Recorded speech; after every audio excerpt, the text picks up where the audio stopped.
Last week we quoted from Justin Martyr on the importance of living prophets for a true church. In an autobiographical account, Justin recalls that his own conversion to Christianity began when a certain old man addressed him the following words in the course of a philosophical conversation. This is what the old man said. "A long time ago there lived certain men, much older than any of those so-called philosophers we have been talking about, blessed and righteous men, beloved of God. And they spoke by the Holy Spirit, foretelling those very things which are now coming to pass. They are called prophets. They are the only men who have ever seen the truth of things and told it to men without making any timid concessions to public opinion, without seeking to make an impression on people, and without being in the least influenced by concern for what other people might think of them. But being filled with the Holy Ghost, they simply reported those things which they had seen and heard. For it was not their wont to build up a case by formal argument, but simply to report the truth as reliable witnesses, without any disputation at all." Now, when Justin reported this conversation to a group of philosophy students, at this point of the story he recounts, they burst out laughing. It was just too funny for words, but Justin remained unmoved, for he saw clearly that only by revelation from outside could man be freed from his fearful confinement within the narrow cell of his own limited experience. Years before, the mysterious Clement had reached the same conclusion. Wishing to learn something, he recalls in the first part of the so-called Clementine Recognitions, "I frequented the schools of the philosophers, where, however, I heard nothing but dogmatic assertions and equally dogmatic refutations endlessly put forth, formal disputations, artfully constructed syllogisms, subtle conclusions. Neither side ever brought forth a proof that really convinced me inside, because the statements and definitions of things passed as true or false, not from the actual nature of the things or the real truth, but always according to the skill and cleverness of the people putting them forth." It was like manna from heaven when this Clement had his first gospel conversation with Peter, who began by explaining to him why a prophet is necessary. Peter compares the world in which we live to a great house filled with dense smoke, blinding smoke produced by human unbelief, malice, ambition, greed, and so forth. Because of this smoke, the people who live in the house can see nothing clearly, but we must imagine them groping about with weak and running eyes, coughing and scolding, bumping into each other, tripping over furniture, trying to make out a bit of reality here and there, a corner, a step, a wall, and then trying to fit their desperate and faulty data together to make some kind of sense. The image is a good one. It reminds us of Plato's comparison of this world to a cave in which men see only shadows, and to Aristotle's comparison of the human mind to the eyes of a bat that see everything in a sort of dim half-light. Especially it recalled Job's declaration that we can know nothing in this world where our days are only a shadow. In the same sense, Origen compares the human intellect at its brilliant best with a tiny little candle, a feeble spark that can hardly light a foot of the way ahead. And Tertullian likens the philosophers to men stumbling and groping about in the dark. Once in a while, he says, they do stumble on the truth by a happy accident. But it is inexcusable for a Christian to follow such blind and unreliable guides, since he has something far better, a revelation from heaven. That is exactly the moral of Peter's lecture to Clement in the Recognitions. There is only one possible way to get any sure knowledge, either of the building or its builder, and that is to consult one who has come from the pure air of the outside, where he has viewed the house with clear detachment and spoken with its builder. Such a clear view comes only by revelation and can only be conveyed to men, Peter insists again and again in this work, by a true prophet. As an example, he cites the case of Abraham. Now, we can't here examine the nature of the document from which we're quoting. Suffice it to say for the present that it is a genuine fragment of very early Christian belief. At a time when the whole world was plunged in darkness because of sin, Peter is reported as telling Clement, a righteous man, Abraham, attempted to gain a knowledge of the Creator by studying, quote, "the reason and order of the stars, wherefore an angel, assisting him by a vision, taught him more fully in the things he had begun to understand. Now as this Abraham, desiring to know the cause of things, was deeply pondering upon them in his mind, the true prophet appeared to him, even he who alone knows the hearts and minds of men. And he taught him the knowledge of Godhead, and he showed him both the origin and the end of the world, and the immortality of the Spirit, and the ordinances by which men must live to please God.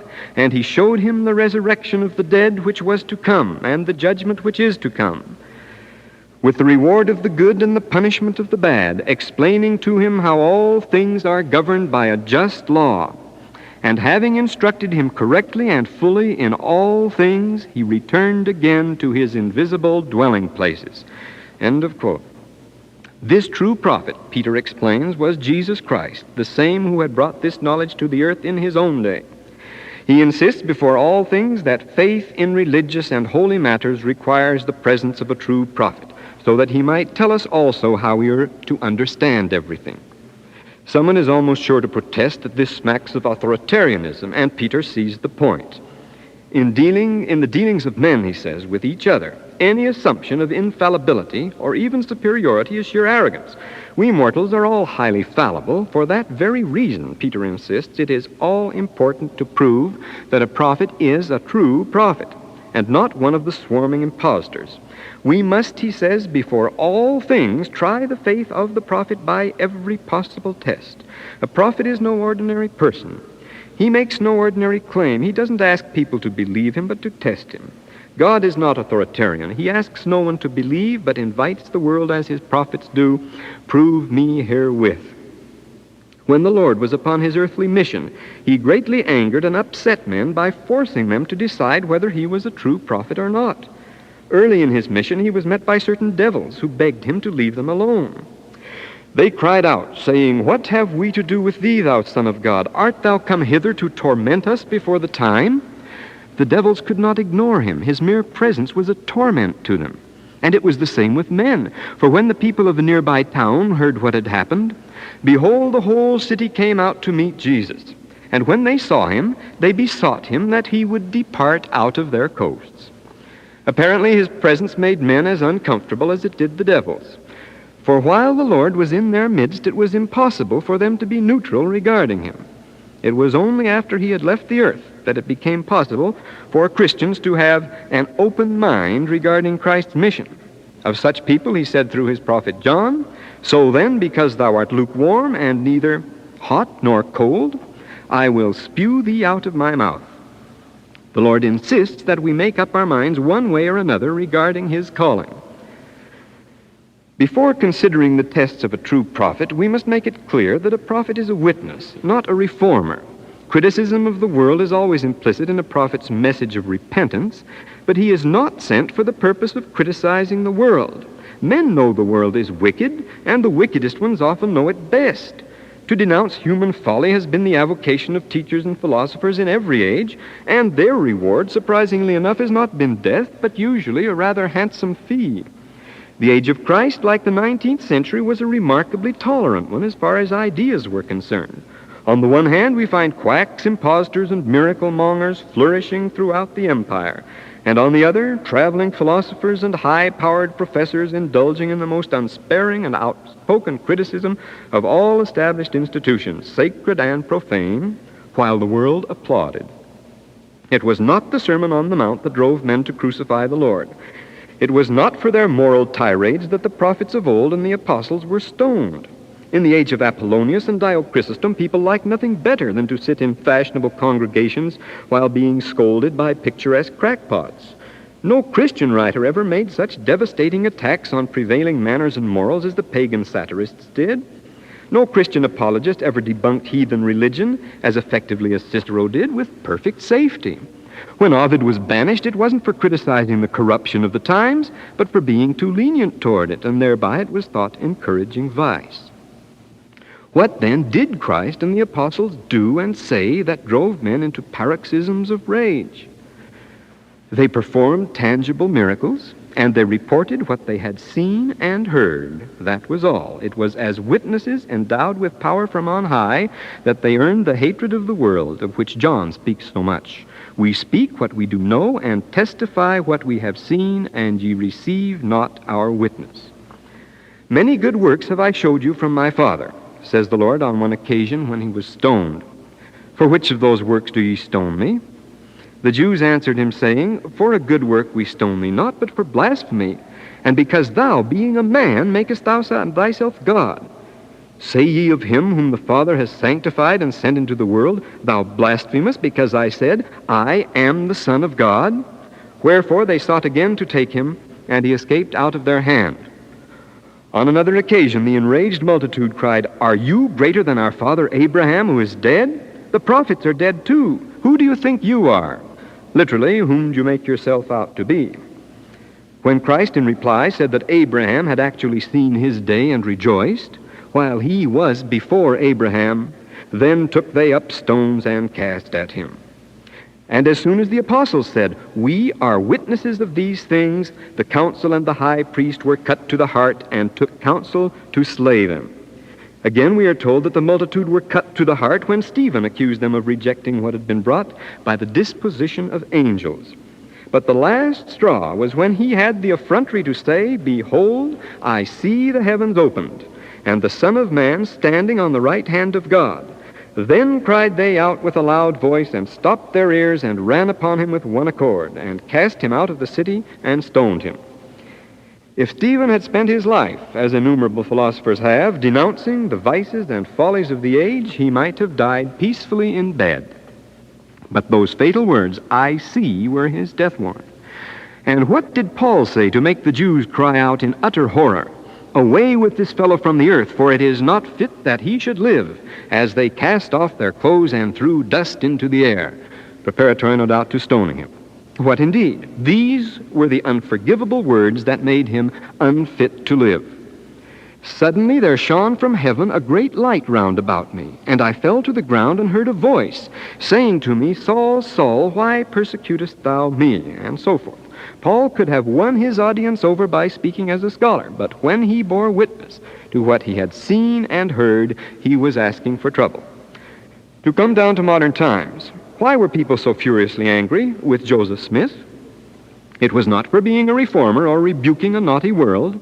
In his day, the most popular preacher was the one who could denounce the manners of the times most fiercely and paint the most lurid picture of the wrath to come. Nobody led militant campaigns against even the most rabid preachers of hellfire or swore to drink their blood. We have said that the world in which Jesus lived was full of quacks and impostors who carried on unmolested. So in the time of Joseph Smith, the country was full of strange separatist cults with strange social programs and strange moral practices such as the Mormons were falsely accused of. But no one thought it virtuous to burn their settlements or shoot them on sight. In what did the modern prophet's deadly offense consist? In the summer of 1833, a much publicized mass meeting was held in Missouri to protest the admission of Mormon immigrants into Jackson County. This was the official objection. The committee expressed fears that they will soon have all the offices in the county in their hands, and that the lives and property of other citizens would be insecure under the administration of men who are so ignorant and superstitious as to believe that they have been the subjects of miraculous and supernatural cures, to hold converse with God and his angels, and possess and exercise the gifts of divination and unknown tongues, unquote. Charles Dickens, as is well known, was very favorably impressed by the Mormons he saw both in America and England. But one thing about them he could not tolerate. What they do, he wrote in 1851, seems to be excellent. What they say is mostly nonsense. He seems to forget here that the scriptural reminder that men are to be judged not by what they say, but what they do. He continues, because it exhibits fanaticism in its newest garb, namely, seeing visions in the age of railways.